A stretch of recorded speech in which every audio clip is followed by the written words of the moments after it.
Prize bond আছে, এইটা আবার খুব ইন্টারেস্টিং। এই প্রাইজ বন্ডটা একেবারে যুদ্ধকালীন সময় কেউ একজন কিনছিল। State bank of Pakistan, Dhaka, 7ই অক্টোবর 1971, অর্থাৎ আমাদের মুক্তিযুদ্ধের সময় এই প্রাইজ বন্ডটাকে কোনো একজন ব্যক্তি এটা কিনছিল। এর পরবর্তী গভর্নর এটা। আসসালামু আলাইকুম। আজকে প্রাইজ বন্ড নিয়ে কথা বলবো। এগুলো মূলত হচ্ছে প্রাইজ বন্ড, বর্তমানে প্রচলিত যে 100 টাকার প্রাইজ বন্ড, এগুলো হচ্ছে সেই প্রাইজ বন্ড। কিছুদিন আগে পেজে একটা পোস্ট দিয়েছিলাম যে প্রাইজ বন্ডের ড্র। প্রাইজ বন্ড বাংলাদেশ ব্যাংকের মাধ্যমে ড্র হয়, বছরে 4 বার এটা ড্র হয়। তো অনেকেই দেখলাম যে প্রাইজ বন্ডের ড্রটা কীভাবে মেলাতে হয় অনেকে বুঝতে পারছিল না।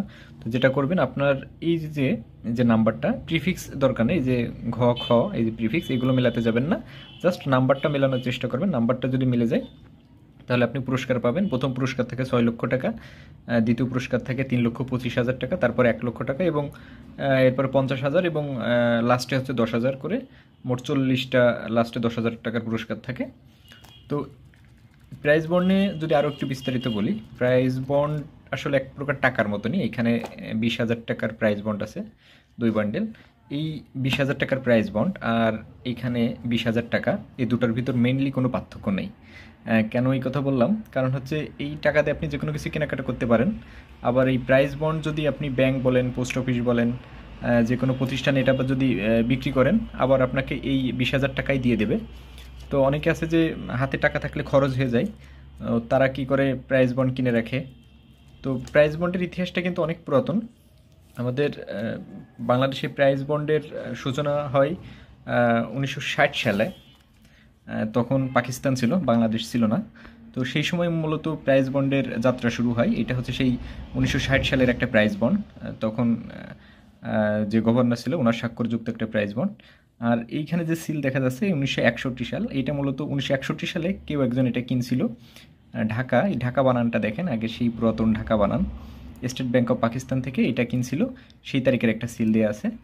এবং এর পরবর্তীতে যেসব গভর্নর ছিল তাদের স্বাক্ষরযুক্ত প্রাইজ বন্ড আছে, এইটা আবার খুব ইন্টারেস্টিং। এই প্রাইজ বন্ডটা একেবারে যুদ্ধকালীন সময় কেউ একজন কিনছিল। State bank of Pakistan, Dhaka, 7ই অক্টোবর 1971, অর্থাৎ আমাদের মুক্তিযুদ্ধের সময় এই প্রাইজ বন্ডটাকে কোনো একজন ব্যক্তি এটা কিনছিল। এর পরবর্তী গভর্নর এটা। এবং এরপরে এই 10 টাকার পরে আবার 5 টাকার প্রাইজ বন্ড বাজারে আসে। এইগুলো সেই 5 টাকার প্রাইজ বন্ড।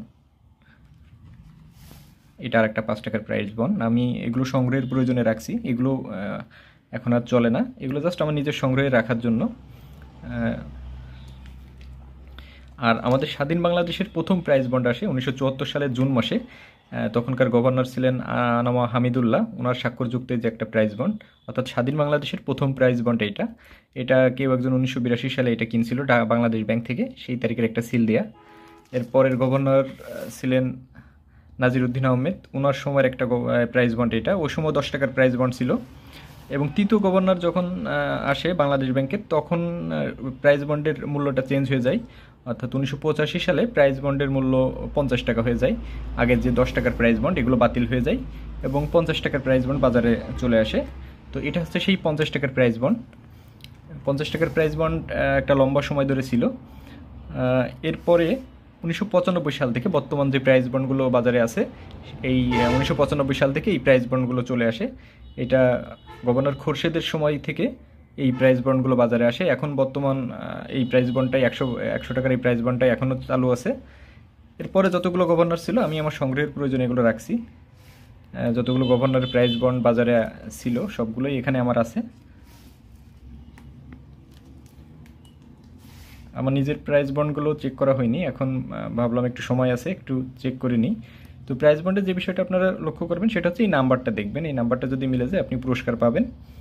আর এটা চাইলে গিফটও করতে পারেন। মানুষ অনেক সময় বিভিন্ন প্রোগ্রামে আমরা যাই, তো হাতে নগদ টাকা না দিয়ে প্রাইজ বন্ডে আমার মনে হয় একটু বেশি ভালো। নগদ টাকা দিলে মানুষ একটু মনে কিছু করতে পারে, কিন্তু প্রাইজ বন্ড দিলে সেরকম কোনো সুযোগ নাই। আর এখান থেকে পুরস্কারের একটা বিষয় থাকে, যেহেতু বছরে 4 বার এটা ড্র হয়।